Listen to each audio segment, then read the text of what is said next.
Welcome to Jyothi TV. ముందుగా headlines చూద్దాం. జయ జయ హే తెలంగాణ గీత రచయిత అందశ్రీ ఇక లేరు. హైదరాబాద్ లోని గాంధీ ఆసుపత్రిలో చికిత్స పొందుతూ మృతి. ఆయన రాసిన జయ జయ హే తెలంగాణకు రాష్ట్ర గీతంగా గుర్తింపు. తెలంగాణ ఉద్యమంలో తన పాటలతో కీలక పాత్ర పోషించిన అందశ్రీ. సీఎం చంద్రబాబు అధ్యక్షతన ఏపీ మంత్రివర్గ సమావేశం. మామండూరు అటవీ ప్రాంతం ఎర్రచందనం డిపో సందర్శన వివరాలు పంచుకున్న పవన్ చొరవను ప్రత్యేకంగా ప్రస్తావించిన సీఎం చంద్రబాబు.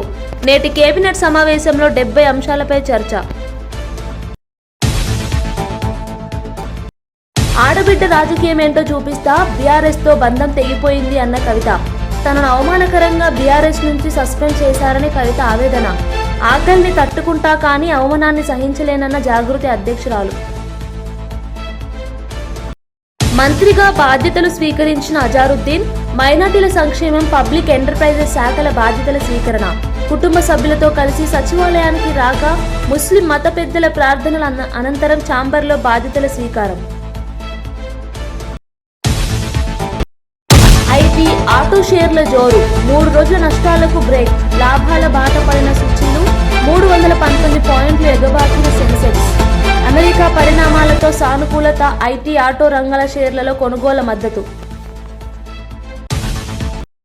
ఆంధ్రప్రదేశ్ మంత్రివర్గ సమావేశంలో డిప్యూటీ సీఎం అటవీ శాఖ మంత్రి పవన్ కళ్యాణ్ పనితీరుపై ముఖ్యమంత్రి చంద్రబాబు, సహచర మంత్రులు ప్రశంసలు కురిపించారు.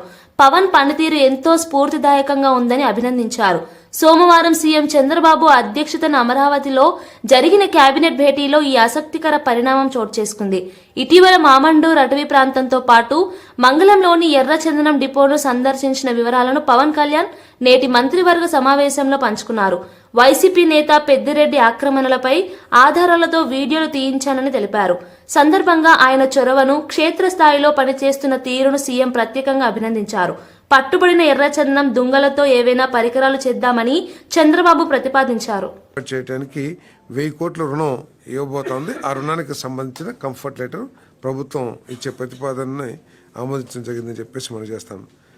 రాష్ట్రంలో కేంద్ర ప్రభుత్వం ప్రవేశపెట్టిన model bill to provide for the maintenance of fire and emergency services for the state 2019కి అనుగుణంగా ఆంధ్రప్రదేశ్ ఫైర్ సర్వీసెస్ చట్టం 1999 కొన్ని సవరణలు చేసేందుకు ఒక ఆర్డినెన్స్ ప్రకటించేందుకు చేసిన ప్రతిపాదనను రాష్ట్ర మంత్రి మండలి ఆమోదం తెలిపింది.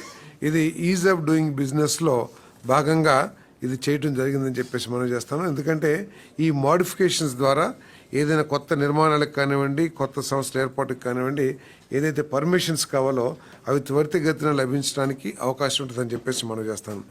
అదేవిధంగా GOMS number 17 home paroles and HRC dated 17/4/2025 నిర్దేశించిన నియమావళి ప్రకారం 1 జూన్ 2025 నాటికి అర్హులైన 3 జీవిత ఖైదీలైన వ్యక్తులకు క్షమాభిక్ష ఇచ్చేందుకు చేసిన ప్రతిపాదనకు రాష్ట్ర మంత్రి మండలి ఆమోదం తెలిపింది. ముగ్గురు పేర్లు ఇవ్వలేదు, 3 చెప్తాను నేను. 14-15 తేదీల్లో విశాఖపట్నంలో నిర్వహించబడుతున్న 30వ పార్ట్నర్షిప్ సమ్మిట్ 2020 సందర్భంగా పర్యావరణ అనుకూల పట్టణ పరిపాలన అంటే urban administration, digital administration, digital governance, real time governance, human resources development, sustained economic growth రంగాల్లో ఆంధ్రప్రదేశ్ ప్రభుత్వం మరియు సింగపూర్ ప్రభుత్వం మధ్య సంస్థాగత సామర్థ్యాలను పెంపొందించేందుకు అవగాహన ఒప్పందం MOU కుదుర్చుకోవడానికి ఐటీ శాఖ మంత్రి మరియు ప్రభుత్వ ప్రధాన కార్యదర్శి మరియు ఆర్థిక శాఖ వారికి ఆంధ్రప్రదేశ్ ప్రభుత్వం తరపున MOUపై సంతకం చేసే అధికారం ఇచ్చేందుకు చేసిన ప్రతిపాదన రాష్ట్ర మంత్రి మండలి ఆమోదం తెలిపింది. CRDA ప్రాంతంలోని వివిధ సంస్థలకు భూమి కేటాయింపుల సమీక్షకు సంబంధించి 20th గ్రూప్ ఆఫ్ మినిస్టర్స్ సమావేశంలో చేసిన సిఫార్సులను తెలంగాణ రాష్ట్ర గీతం జయ జయ హే తెలంగాణ రూపశిల్పి, ప్రముఖ కవి, రచయిత అందశ్రీ కన్నుమూశారు. గత రాత్రి హైదరాబాద్లోని తన నివాసంలో ఆయన తీవ్ర అస్వస్థతకు గురయ్యారు. దీంతో కుటుంబ సభ్యులు ఆయన్ను వెంటనే గాంధీ ఆసుపత్రికి తరలించారు. అక్కడ చికిత్స పొందుతూ ఆయన తుది శ్వాస విడిచినట్లు కుటుంబ సభ్యులు తెలిపారు. అందశ్రీ కలం నుంచి జాలువారిన జయ జయ హే తెలంగాణ గీతాన్ని తెలంగాణ ప్రభుత్వం రాష్ట్ర అధికారిక గీతంగా గుర్తించిన విషయం తెలిసిందే. తన పాటలు, రచనలతో ఆయన తెలంగాణ ప్రత్యేక రాష్ట్ర ఉద్యమంలో కీలక పాత్ర పోషించారు. ఉద్యమ సమయంలో ఆయన గీతాలు ప్రజల్లో స్ఫూర్తిని రగిలించాయి. చెస్ట్ డిస్కంఫర్ట్, కొద్దిగా ఆయాసము ఇలాగా చెప్పారంట. ఇంట్లో తను నెగ్లెక్ట్ చేసినట్టున్నారు. కానీ ఒక 1-2 డేస్ నుంచి మళ్ళీ బీపీ టాబ్లెట్స్ వాడుతున్నారు. నైట్ మామూలుగానే పడుకున్నారంట. మార్నింగ్ లేచి వాళ్ళ వైఫ్ చూడగానే కింద పడిపోయినారంట. రాత్రి ఏం జరిగిందో తెలియదు, కింద పడిపోయినారు. మేబీ తనకి ఏమైనా చెస్ట్ డిస్కంఫర్ట్ వచ్చి హార్ట్ అటాక్ ఏమైనా వచ్చిండొచ్చు. రాగానే 6:20 ప్రాంతంలో చూశారంట వాళ్ళు. గాంధీ హాస్పిటల్కి 7:20కి తీసుకొచ్చారు. రాగానే ఇవన్నీ డిక్లేర్ చేశాం. చూసి మా డిఎంఓ డాక్టర్ శృతి, డాక్టర్ సింధూర వీళ్ళు చూసి డిక్లేర్ చేశారు. అంటే మార్నింగ్ ఎన్ని గంటలకు, అంటే ఎక్కడ, ఏ విధంగా, అంటే బెడ్రూమ్లోనా, అసలు ఏం జరిగింది? బెడ్రూమ్, బాత్రూమ్ దగ్గర పడిపోయి ఉన్నారంట. హార్ట్ స్ట్రోక్ అనొచ్చా? ఏమండి, హార్ట్ స్ట్రోక్ వచ్చి ఉండొచ్చు. తనకి ఇంతకుముందు ఏమీ స్ట్రోక్ ఇట్లాంటివి హార్ట్ ప్రాబ్లమ్స్ ఏం లేవు. ఓన్లీ బీపీ మాత్రం ఉంది. దానికి ట్రీట్మెంట్ వాడుతున్నారు. 1 నెల నుంచి వాడట్లేదు. సార్, మరి ఇంతకుముందు ఎప్పుడు హార్ట్ స్ట్రోక్ లేదంటున్నారు. మరి అంటే తీసుకురావడంలో లేట్ జరిగిందా, లేకపోతే ఎందుకు చనిపోయారు అనుకుంటారు? ఇది 2-3 రోజుల నుంచి తనకు డిస్కంఫర్ట్ ఉంది. దానికి డాక్టర్ని కన్సల్ట్ చేయలేదు. వాళ్ళు ఫ్యామిలీ ఏమంటున్నారు? ఫ్యామిలీ అదే, వాళ్ళు చెస్ట్ డిస్కంఫర్ట్ ఉంది, దానికి ఏమీ ట్రీట్మెంట్ తీసుకోలేదు. నైట్ పడుకున్నారు. మార్నింగ్ లేవగానే పడిపోయినారు. అంటే చనిపోయిన కొద్దిసేపటికే బాడీ మొత్తం స్టిఫ్ అయిందని చెప్తున్నారు. అట్లా జరుగుతుందా అసలు? సరిపోతుంది. కొద్దిసేపటికి కాదు, ఫ్యూ అవర్స్కి. ఇప్పటికే 4-5 గంటలు జరిగి ఉంటుంది. తెలంగాణ జాగృతి అధ్యక్షురాలు ఎమ్మెల్సీ కల్వకుంట్ల కవిత బీఆర్ఎస్ పైన, మాజీ మంత్రి హరీష్ రావు పైన సంచలన ఆరోపణలు చేశారు. అధికారం ఎవరికీ శాశ్వతం కాదని, అలా అనుకున్న వారిని ప్రజలు ఇంట్లో కూర్చోబెట్టారని వ్యాఖ్యానించారు. తనను పార్టీ నుంచి అత్యంత అవమానకరంగా కనీసం షోకాజ్ నోటీస్ కూడా ఇవ్వకుండా సస్పెండ్ చేశారని ఆవేదన వ్యక్తం చేశారు.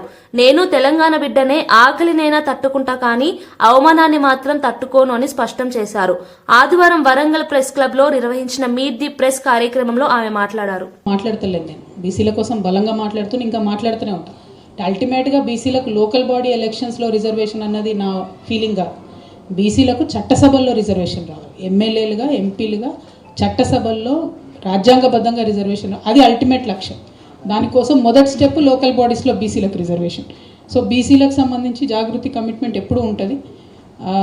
మిగతా సమస్యల గురించి కూడా మాట్లాడతాం. టీమిండియా మాజీ కెప్టెన్, తెలంగాణ మంత్రి అజారుద్దీన్ ఈ రోజు తన శాఖల బాధ్యతలు స్వీకరించారు. సచివాలయంలోని తన ఛాంబర్లో కుటుంబ సభ్యుల సమక్షంలో ముస్లిం మత పెద్దల ప్రార్థనల మధ్య ఆయన బాధ్యతలు చేపట్టారు. ఆయనకు కేటాయించిన మైనార్టీల సంక్షేమం, పబ్లిక్ ఎంటర్ప్రైజెస్ శాఖల మంత్రి అధికారికంగా విధుల్లో చేరారు. ఈ సందర్భంగా మంత్రి అజారుద్దీన్ మాట్లాడుతూ తనపై ఎంతో నమ్మకం ఉంచి ఈ గురుతర బాధ్యతలు అప్పగించిన ముఖ్యమంత్రి రేవంత్ రెడ్డికి కృతజ్ఞతలు తెలిపారు. సీఎం తనపై పెట్టుకున్న నమ్మకాన్ని నిలబెట్టుకునేలా పనిచేస్తానని స్పష్టం చేశారు. మంత్రిగా బాధ్యతలు స్వీకరించిన అజారుద్దీన్ కు పలువురు అధికారులు, నేతలు, సిబ్బంది శుభాకాంక్షలు తెలియజేశారు. వరుసగా 3 రోజుల నష్టాలకు స్వస్తి పలుకుతూ దేశీయ స్టాక్ మార్కెట్లు నేడు లాభాల్లో ముగిశాయి. ఐటీ, ఆటో, ఎంపిక చేసిన బ్యాంకింగ్ షేర్లలో కొనుగోళ్ల మద్దతు, అమెరికా ప్రభుత్వ షట్డౌన్ సమస్య త్వరలో పరిష్కారం కావచ్చన్న సానుకూల అంచనాలు సూచీలకు కలిసొచ్చాయి. ట్రేడింగ్ ముగిసే సమయానికి బీఎస్సీ సెన్సెక్స్ 319 పాయింట్లు లాభపడి 83,535.35 వద్ద స్థిరపడింది. మరోవైపు ఎన్ఎస్సీ నిఫ్టీ 82 పాయింట్ల వృద్ధితో 25,574.35 వద్ద ముగిసింది. ఉదయం ఫ్లాట్ గా ప్రారంభమైన సెన్సెక్స్ ట్రేడింగ్ మధ్యలో టెక్, ఆటో షేర్లలో భారీ కొనుగోల కారణంగా దాదాపు 500 పాయింట్లు ఎగబాకి ఇంట్రా డేలో 83,754.49 గరిష్టాన్ని తాకింది.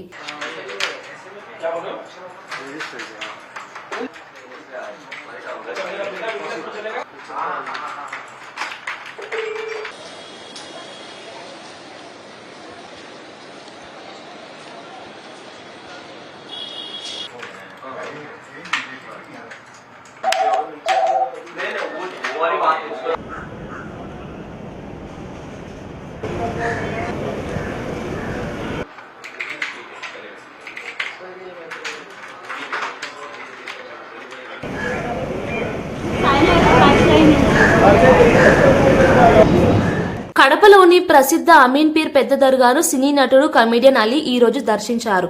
దర్గాలో జరుగుతున్న వార్షిక ఉరుసు ఉత్సవాల్లో ఆయన పాల్గొని ప్రత్యేక ప్రార్థనలు చేశారు. అమీన్పీర్ సయ్యద్ హజ్రత్ షాహుల్లా సాహిబ్ వలీ దర్గా చరిత్ర, విశిష్టత గురించి, అక్కడి మూలాల నుంచి వివరాలు తెలుసుకున్నారు. అనంతరం భక్తులతో కలిసి దర్గా ప్రాంగణంలో నిర్వహించిన ఖవ్వాలి కార్యక్రమంలో పాల్గొని భక్తి సంగీతాన్ని ఆస్వాదించారు. స్థానికులు, అభిమానులు అలీని చూసేందుకు పెద్ద సంఖ్యలో చేరి ఫోటోలు, సెల్ఫీలతో మురిసిపోయారు.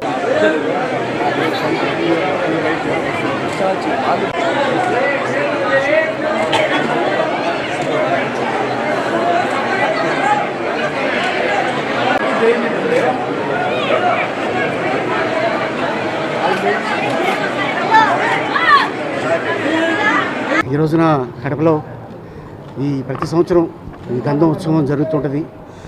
కడపలో దర్గా అంటే ప్రసిద్ధి. కుల మతాల అతీతంగా చాలామంది ఈ దర్గాని దర్శించుకుంటుంటారు.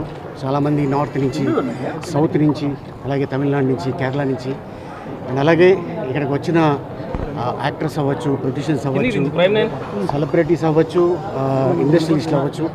సో ఈ దర్గా మీద ఉన్న ఒక నమ్మకంతో ఈరోజు ఇక్కడ రావడం జరిగింది.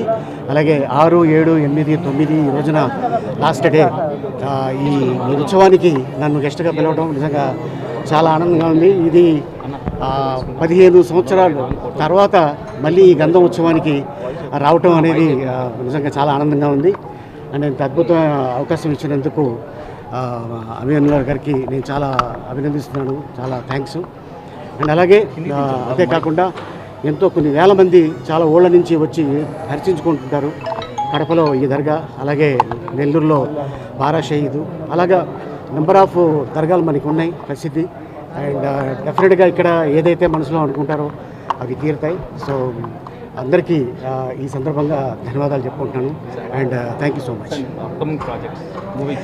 అప్కమింగ్ ప్రాజెక్టు ఒకటి శివాజీది సాంప్రదాయాన్ని సూతిని సుతపూసని. తిరుమలలో అన్నప్రసాదాల పంపిణీ విధానంపై వైసీపీ నేత, మాజీ మంత్రి అంబటి రాంబాబు ప్రశంసలు కురిపించారు.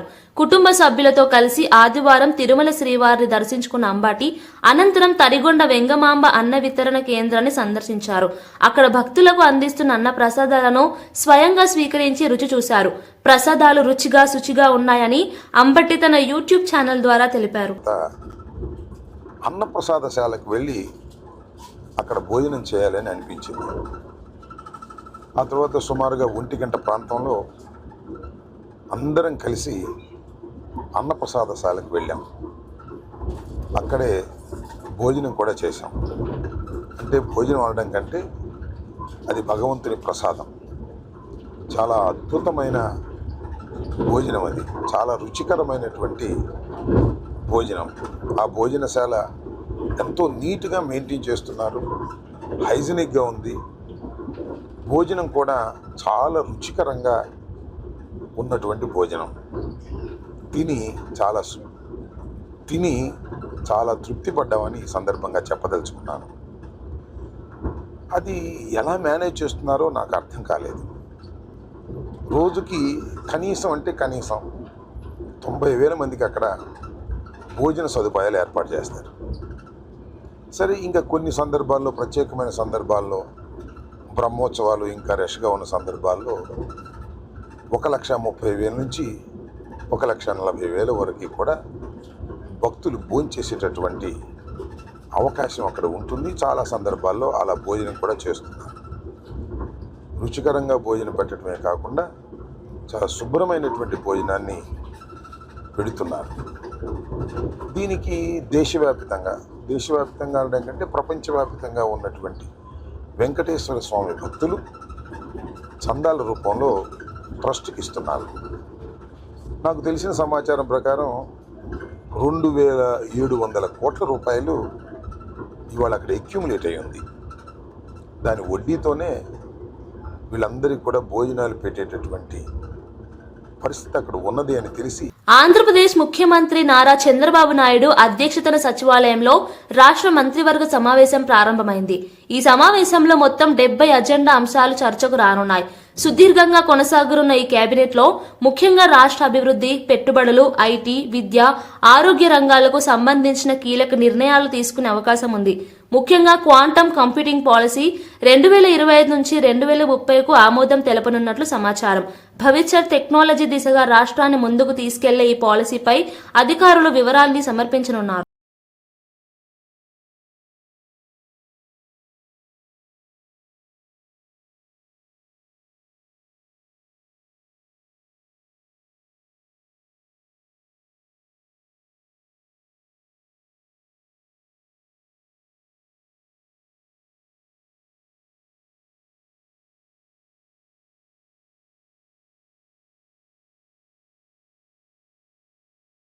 పల్నాడు జిల్లాలో రోడ్డు ప్రమాదం త్రుటిలో తప్పింది. హైదరాబాద్ నుంచి బాపట్ల వైపు వెళ్తున్న ఒక ప్రైవేట్ ట్రావెల్స్ బస్సు రాజుపాలెం మండలంలోని రెడ్డిగూడెం దగ్గర అదుపు తప్పి ప్రక్కకు వరిగింది. రోడ్డు పనుల కోసం ఏర్పాటు చేసిన భారీ పైపులకు తగిలి బస్సు నిలిచిపోయింది. ఆ సమయంలో బస్సులో సుమారు 30 మంది ప్రయాణికులున్నారు. అదృష్టవశాత్తు ఎవరికీ గాయాలు కాకుండా అందరూ సురక్షితంగా బయటపడ్డారు. అత్యవసర ద్వారం ద్వారా ప్రయాణికులు బయటకు వచ్చారు. ఘటన జరిగిన వెంటనే స్థానికులు, పోలీసులు అక్కడికి చేరుకుని సహాయ చర్యలు చేపట్టారు. ప్రముఖ రచయిత, కవి అందెశ్రీ మృతి పట్ల ఆయన స్వగ్రామం సిద్దిపేట జిల్లా రేబర్తిలో విషాద ఛాయలు అలుముకున్నాయి. ఆయన మరణ వార్త తెలిసిన వెంటనే గ్రామస్తులు, అభిమానులు తీవ్ర దిగ్భ్రాంతి వ్యక్తం చేశారు. పల్లెటూరులో పశువుల కాపరిగా జీవితం ప్రారంభించిన అందెశ్రీ తన ప్రతిభతో తెలుగు సాహిత్యం లోకంలో ప్రత్యేక స్థానాన్ని సంపాదించారు. తెలంగాణ భాష, సంస్కృతి, మట్టి మనసుకు ప్రతిబింబంగా ఆయన రచనలు నిలిచిపోయాయని గ్రామస్తులు గుర్తు చేశారు. తాము చూసిన అందెశ్రీ ఎప్పుడూ సరళతతో, ఆప్యాయతతో మెలిగేవారని చెప్పారు. అందే కుటుంబం అనేది చాలా పెద్ద కుటుంబం. ఆ కుటుంబంలో నుంచి జన్మించిన వ్యక్తి అందెశ్రీ గారు. అందెశ్రీ గారు ఫస్ట్ జీవిత గమనం స్టార్ట్ అయింది.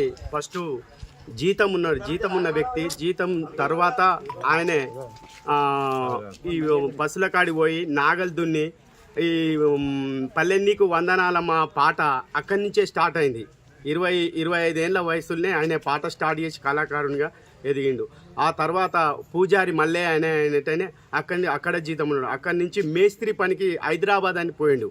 మేస్త్రి పని పోయిన తర్వాత అక్కడి నుంచి చిన్నగా పాటలు రాసుకుంటూ, కవితం రాసుకుంటూ ఈ జీవిత గమ్యం మొదలైపోయింది. ఆయన మరణం మాకు చాలా బాధాకరమైన విషయం. అందెశ్రీ గారు చనిపోవడం బాధాకరమైన విషయం. ఈరోజు మా ఊర్లో ఉన్నటువంటి గ్రామస్తులందరూ బాధపడుతున్నారు. అందెశ్రీ ఒక మామూలు వ్యక్తి నుంచి 2 రాష్ట్రాల స్థాయికి కవిగా ఎదిగి జయ జయ తెలంగాణ రాసి తెలంగాణ గీతానికి కారకుడైనటువంటి మా అందెశ్రీ చనిపోవడం మాకు బాధాకరమైన విషయం. ఆయనే ఫస్ట్ జీతం ఉండి, పసుల కాడ జీతం ఉండి, చదువు లేదు, ఏం లేదు. ఆయనకు సహజ సిద్ధంగా ఈ కవిత్వం అనేది సిద్ధించింది. ఆయన తాపే మేస్త్రి ద్వారానే, మేస్త్రి పని చేసుకుంటేనే ఈ పాటలు అల్లిక చేసి దాని ద్వారా ఆయనే అంచెలంచెలుగా ఎదిగి ఈరోజు రాష్ట్ర స్థాయి కాదు 2 తెలుగు రాష్ట్రాలకు ఒక ప్రముఖ కవిగా ఎదిగినటువంటి విషయం అందరికీ తెలిసిందే. అలాంటి వ్యక్తి అప్పుడు తెలంగాణ ఉద్యమం మొదలైనప్పుడు తెలంగాణ ఉద్యమంలో కూడా కీలక పాత్ర వహించి అందులో పాటలు రాసి ఆ తెలంగాణ ఉద్యమానికి దోహదపడినటువంటి వ్యక్తి కూడా అందెశ్రీ అని చెప్పొచ్చు. అందెశ్రీ గారు అత్యంత బీద కుటుంబంలో పుట్టినటువంటి వ్యక్తి. ఆయనే అంచెలంచెలుగా ఎదిగి స్థాయికి ఎదిగి ఈరోజు మరణించడం అనేది చాలా బాధాకరమైన విషయం. దీనికి మేము అందరం గ్రామస్తులం ఈరోజు ఈ ఊళ్ళోనే ఉంటున్నాం. ఆయనని ఇక్కడికి తీసుకొస్తారా అనే ఒక ఆలోచన విధానంతోనే ఉంటున్నాం, ఒక ఆశతోనే ఉంటున్నాం. ఇక మేము ఆయనకు ప్రగాఢ సానుభూతి మా గ్రామం తరఫున మేము తెలియజేస్తున్నాం. జూబ్లీహిల్స్ ఉప ఎన్నికలో తాయిలాల పంపిణీపై తెలంగాణ రాష్ట్ర సమితి ఎన్నికల సంఘానికి ఫిర్యాదు చేసింది. కాంగ్రెస్ నేతలు డబ్బులు, మద్యం, చీరలు విచ్చలవిడిగా పంపిణీ చేస్తూ ఓటర్లను ఆకర్షిస్తున్నారని ఆరోపించింది. ఈ విషయాన్ని బీఆర్ఎస్ నాయకుడు హరీష్ రావు తీవ్రంగా విమర్శించారు. తాయిలాల ద్వారా ప్రజాస్వామ్యాన్ని దెబ్బతీసే ప్రయత్నం జరుగుతోందని, పోలీసులు ఈ ఘటనలను చూసి చూడనట్లు వ్యవహరిస్తున్నారని ఆయన మండిపడ్డారు. సమస్యాత్మక కేంద్రాల వద్ద కేంద్ర బలగాలను పెంచాలని, ఓటింగ్ రోజున సక్రమంగా పర్యవేక్షణ ఉండాలని ఎన్నికల సంఘానికి విజ్ఞప్తి చేసినట్లు తెలిపారు. ఎప్పుడు టైం దొరకలేదా నీకు? నువ్వు ఆ రోజు ఎన్నికల ముందు ఏం చెప్పావు? మొదటి అసెంబ్లీలోనే 6 గ్యారంటీలకు చట్టబద్ధత కల్పిస్తామని ఆ రోజు ప్రజల ముందు చెప్పారు. ఎన్ని అసెంబ్లీ సమావేశాలు జరిగాయి, ఎన్ని కేబినెట్ మీటింగులు జరిగాయి, ఏ ఒక్క రోజు 6 గ్యారెంటీల మీద చర్చించకపోతివి. ఇవాళ 6 గ్యారెంటీలు యాడికి వచ్చినాయా నీకు? అంటే నీకు చెమటలు పట్టినాయి. నీకు ఇవాళ గల్లీ గల్లీ తిరుగుతున్నావు, మోకాళ్ళ మీద తిరుగుతున్నావు బిడ్డ. నువ్వు ఇవాళ 6 గ్యారెంటీల మీద రివ్యూ చేస్తున్నావు అంటేనే నువ్వు ఓటమిని అంగీకరించినవు. 6 గ్యారెంటీల మీద 2 ఏళ్లలో ఎందుకు రివ్యూ చేయలేదు? 100 రోజుల్లో 6 గ్యారెంటీలని ప్రజలకు హామీ ఇచ్చి 700 రోజులు గడుస్తుంటే ఎన్నడూ రివ్యూ ఎందుకు చేయలే? ఇవాళనే నువ్వు రివ్యూ చేస్తున్నావంటే ముఖ్యమంత్రి ఇంకా ఓటర్లను మభ్యపెట్టడానికి, ఓటర్లను మోసపుచ్చడానికి ముఖ్యమంత్రి ఇంకా డ్రామాలు ఆడుతున్నాడు. ముఖ్యమంత్రి ఇవాళ ఏ రకంగా దివాలాకోరు రాజకీయాలు చేస్తున్నాడో రాష్ట్ర ప్రజలకు, జూబ్లీ హిల్స్ ప్రజలకు అర్థమైతా ఉంది. నువ్వు ఇంకా ఎన్ని డ్రామాలు ఆడినా, ఎన్ని నాటకాలు ఆడినా జూబ్లీ హిల్స్ ప్రజలు నిర్ణయించుకున్నారు. వాళ్ళు న్యాయబద్ధంగా, ఆత్మసాక్షిగా వాళ్ళు ఓటు వేస్తారు. సో ఇవన్నీ కూడా ఎలక్షన్ కమిషన్ దృష్టికి మేము తీసుకుపోవడం జరిగింది. బులెటిన్ ముగించే ముందు హెడ్లైన్స్ మరోసారి చూద్దాం. జయ జయ హే తెలంగాణ గీత రచయిత అందశ్రీ ఇక లేరు. హైదరాబాద్ లోని గాంధీ ఆసుపత్రిలో చికిత్స పొందుతూ మృతి. ఆయన రాసిన జయ జయ హే తెలంగాణకు రాష్ట్ర గీతంగా గుర్తింపు. తెలంగాణ ఉద్యమంలో తన పాటలతో కీలక పాత్ర పోషించిన అందశ్రీ. సీఎం చంద్రబాబు అధ్యక్షతన ఏపీ మంత్రివర్గ సమావేశం. మామండూరు అటవీ ప్రాంతం ఎర్రచందనం డిపో సందర్శన వివరాలు పంచుకున్న పవన్ చొరవను ప్రత్యేకంగా ప్రస్తావించిన సీఎం చంద్రబాబు. నేటి కేబినెట్ సమావేశంలో 70 అంశాలపై చర్చ. ఆడబిడ్డ రాజకీయమేంటో చూపిస్తా, బీఆర్ఎస్ తో బంధం తెగిపోయింది అన్న కవిత. తనను అవమానకరంగా బీఆర్ఎస్ నుంచి సస్పెండ్ చేశారని కవిత ఆవేదన. ఆకలిని తట్టుకుంటా కానీ అవమానాన్ని సహించలేనన్న జాగృతి అధ్యక్షురాలు. మంత్రిగా బాధ్యతలు స్వీకరించిన అజారుద్దీన్. మైనార్టీల సంక్షేమం, పబ్లిక్ ఎంటర్ప్రైజెస్ శాఖల బాధ్యతల స్వీకరణ. కుటుంబ సభ్యులతో కలిసి సచివాలయానికి రాక ముస్లిం మత పెద్దల ప్రార్థనల అనంతరం ఛాంబర్లో బాధ్యతల స్వీకారం. ఐటీ, ఆటో షేర్ల జోరు. 3 రోజుల నష్టాలకు బ్రేక్. లాభాల బాట పడిన సూచీలు. 319 పాయింట్లు ఎగబాకిన సెన్సెక్స్. అమెరికా పరిణామాలతో సానుకూలత. ఐటీ, ఆటో రంగాల షేర్లలో కొనుగోలు మద్దతు. ఇవి బులెటిన్ విశేషాలు. చూస్తూనే ఉండండి జ్యోతి టీవీ.